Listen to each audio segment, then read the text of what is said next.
I paid $11 in express lane tolls just to get my daughter to a game on time, only to be 10 minutes late because the fields weren't marked. And when we finally got there, she was yelled at, taken out of the game, and eventually replaced. All because we decided that her education mattered more than a trophy. This week, I realized that as moms, we are often the only ones truly watching when the rest of the world is asleep at the wheel. If you've ever had to pay the toll for choosing your family's values over the system's demands, Mama, let's talk. Hey, friends, welcome back to Struggle and Strength Moms Balancing It All with Nikki. First off, thank you for the love on episode 66. It turns out we are all feeling that last minute living exhaustion. But this week, things got even more real. I had two moments, one at a soccer tournament and one at a dive practice, that reminded me why we have to be our kids' primary advocates. Because the truth is, the lifeguards of our kids' lives, sometimes they aren't even in the room. Yesterday, I was at my daughter's dive practice, and she's only 10, so thank goodness she's only on the 5 meter. But the older kids, they were on the 10-meter platform, 30 feet in the air. One of the older boys went up for a routine dive, something he does every day. And halfway down, something went wrong. He hit the water in a flat, bone crushing belly flop. In my head, it went into slow mo. Oh my gosh. Oh, sorry, starting to get a little emotional. It was so real. I waited for him to surface. And when he did, he was face down lifeless. And here's the scary part. It felt like no one else was watching. The coaches, the other divers, the people on the deck, they knew he flopped, but they assumed he just popped back up. I started screaming. Gosh, I'm so sorry. Oh, this I'm so sorry. I felt like I was the only one who saw he wasn't moving, and everyone froze. The adults in the bleachers, once they realized, we were all screaming for someone to go in the water because the actual lifeguard was nowhere. He was nowhere to be found until after the other boys had already dragged him out. It hit me right then. We assume the systems we put our kids in, the schools, the teams, the organizations, have guards watching the board. But sometimes you're the only watcher in the room. So sorry. That one was really, really, really emotional. Um, that was rough. And we were in the bleachers. We couldn't do anything. We couldn't If I was there, I would have jumped straight in the water. The coaches should have jumped straight in the water, but one of the divers did, and then there was a couple boys that were playing water polo that eventually saw him, and they all started just racing to oh gosh. But that same feeling followed me to my daughter's soccer tournament this week. It was like this big, huge tournament, and I was so surprised, like, thousands, I mean, thousands of children were playing in this tournament. And it's during the school week, like, they're required to miss school, and she had not only missed school, but her guitar lessons and her diving, and now I know my kids are these, like, weird kids that actually love school. They love learning, and they're friends, and missing the last hour of class didn't sit well with my daughter. I raced her across town. Traffic was a nightmare, and I had to pay the $11 in the toll express lane just to even get there on time. But because the fields weren't marked, we were 10 minutes late. The coach ended up yelling at her, although he says he didn't, but she was crying afterwards saying he did. He said, "Never be late again." And then he benched her mid-game because he said that she wasn't in the right headspace. He had no idea that she was upset about the school that she had just missed. So we had to make a hard choice. We told the coach she wouldn't miss the rest of the week for the first tournament. We prioritized her education and her peace over the schedule. The result? He benched her and took her spot away from her. We paid the price for our values. It was rough. It was so rough making that decision. And we made sure that she had her buy-in because it's her life, right? It's her sport, it's her life, and we told her, "Look, you have 2 options. You can either play the rest of the tournament and everything be fine, or we can talk to him and say that you're not gonna miss anything." And she said, "I don't want to miss guitar or diving or any more school." And that was it. And you know what the hard part was? Is that there were 5 subs on the team that in that first game maybe played, I would say, like 5, 10 minutes of the whole entire game. I can't even imagine. I would be so mad if I took my kid out of school. I mean, I have to work full time too, so that's during my work hours. I mean, all these parents, all these kids are out of school, out of work, just sitting there doing soccer all week long. That to me, it was just so mind-blowing. But the fact that we were out of school and these poor little 5 subs, that game barely got to play, it just didn't sit well with me, and I told her, "Look, like, you can't take the spot of somebody that actually wants to be there. So if you're not gonna wanna be there, let's make the decision and not go." She didn't wanna go, which is totally fine. And I always do that. I always make sure that I get my kids buy-in because let's face it, it's their life, not mine. To me, I didn't want to drive across town and be at a soccer game for 4 hours. I mean, literally, I had to leave home at 2 o'clock, go pick her up from school, and then I had to drive to her game, which started at 3:30, and then the game went until 4:30, 5 o'clock, and then I had to and then I had to race home during rush hour. I mean, I didn't get home till 6 o'clock. That's 4 hours that I spent to this game that she didn't even want to go to. And uh, it's just a hard choice because of that and her decision that we weren't going to play in the rest of the tournament. The second tournament that she had that was in the evening when we could make it and on Good Friday, he didn't start her and he didn't put her in her position. So she lost her position and she didn't get to start anymore, which she started the whole almost the whole entire year. So here's what I need you to hear today. You are the attorney in the courtroom of your child's life. I've said it before. No one cares about your kids as much as you do. And if you don't speak up when you see them face down in the water, metaphorically or literally, no one else will. Choosing your values has a cost, and that's okay. We lost a starting spot this week, but my daughter gained the knowledge that her mom has her back and that her voice and her education matters more than a coach's ego. And trust your slow mo intuition. When your gut says that something is wrong, don't wait for the lifeguard to notice. Scream, move, and act. Your intention is your superpower. So, mama, if you're the one currently screaming from the bleachers because the system isn't doing its job, keep screaming.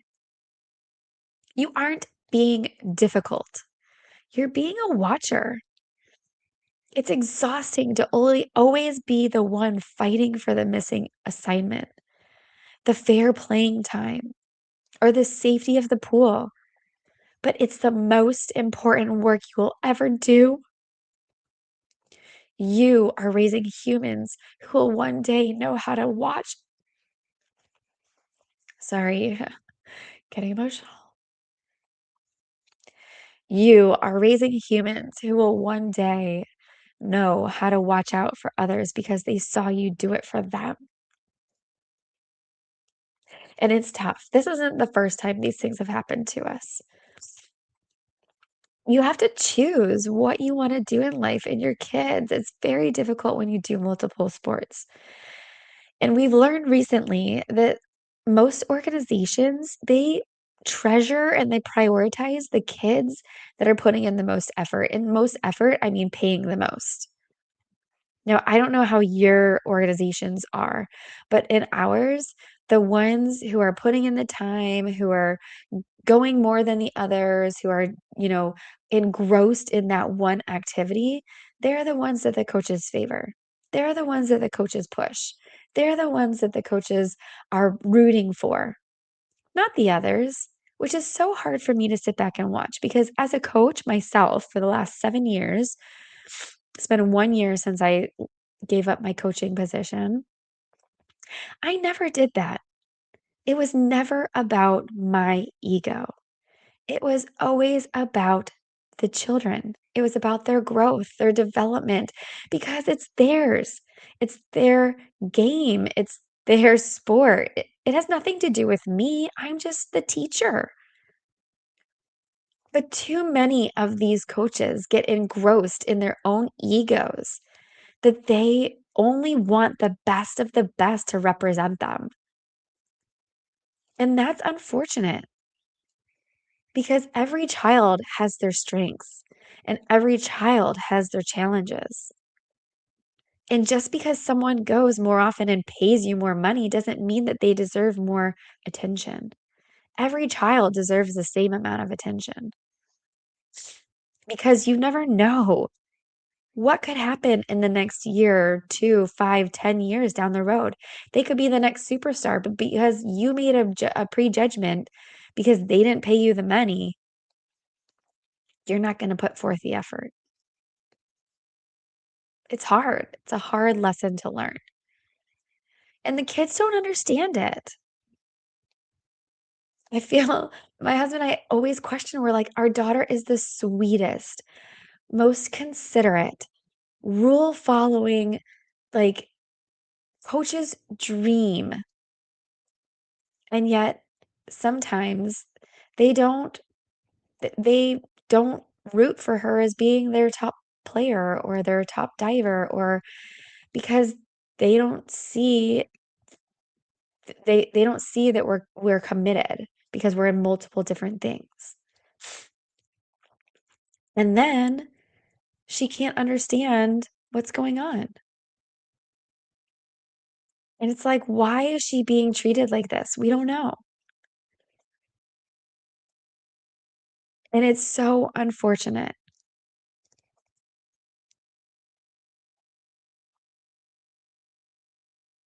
So if you've ever had a lifeguard missing moment or had to choose your child's peace over a tournament schedule, I want to hear your story. DM me on Facebook or Instagram. Let's remind each other that we aren't crazy for choosing our kids over the chaos. Let me just tell you that we had our kids going constantly 24/7 for the last several years. And it was difficult. So much so, I mean, I was even getting burnt out. And we had to dial it back. And I'm so thankful for their new school. It gives them the chance to relax and recharge. And they don't have to go every day on zero, on empty. And sometimes it just takes you stepping back and looking at your schedule and being like, is this too much for an 8, 9, or 10-year-old? Maybe your children aren't those ages, but as parents, we sometimes live through them or we feel like their success is representative of how we are parenting. Again, it talks about we go into like the ego and it's not about that. It's about their happiness, about their growth and their development. Are my children going to be professional soccer players? No. Do I want them to be? No. Do I love the sport? Yes, I do. Was I ever wanting to be a professional soccer player? No, I wasn't, but I loved the sport. But I'm okay with that because they're into tennis and diving and other things that I feel like could definitely my daughter could definitely be an Olympic diver. Totally. That is doable. In tennis, they are amazing. They could definitely be a professional tennis player. But soccer, like everybody's a soccer player. And not to put that down, but it's like the masses go to all these other sports like football and soccer and baseball and softball, and it's hard to get seen, but in tennis and diving, there at this young age, there's not a lot of kids that are doing it competitively, and so if they stick with it, the odds are good. Am I okay if they're not? Yes, because you know what matters most? Their brains. Everything that they do is exposure. I think I've told you before that other parents I've heard that are like, we're at the stage where we can't even go anywhere with the kids because it's just embarrassing. And it's like, you know what? If you don't expose your kids, they will never understand how to behave. They will never understand the things. If you don't get them into competition, they'll never understand. And if they lose, they're going to get really upset because they're not going to know what that feeling feels like. So if I were you, and this is what I did with my kids. From the moment they were babies, I had them in everything. I took them everywhere. There wasn't a dull moment. We went to the library and to festivals and anything that was free, we went and they loved it. And they've been told over and over and over and over again how polite they are and how good their manners are and how well behaved they are and how they are such good children because I exposed them. I didn't do anything different. I didn't do anything that nobody else doesn't do with their children. I just gave them the knowledge, the tools for their tool belt. And that's what sports do too. But we as parents, we have to watch over them. We've been to so many different schools, we've been in so many different organizations, and we keep having to move. Why? Because we don't agree with what goes on. And it's hard to know that until you're in it. I wish things were more transparent. But it doesn't work like that apparently anymore. I don't know. I feel like back in the '80s when I grew up, businesses were they valued the customer experience, and I feel like now you're just a number paying money. But I wish we could go back to those days where there was transparency and value, so we didn't have to go to all these different organizations and figure out, "Oh, we're locked in for a year, we can't get out."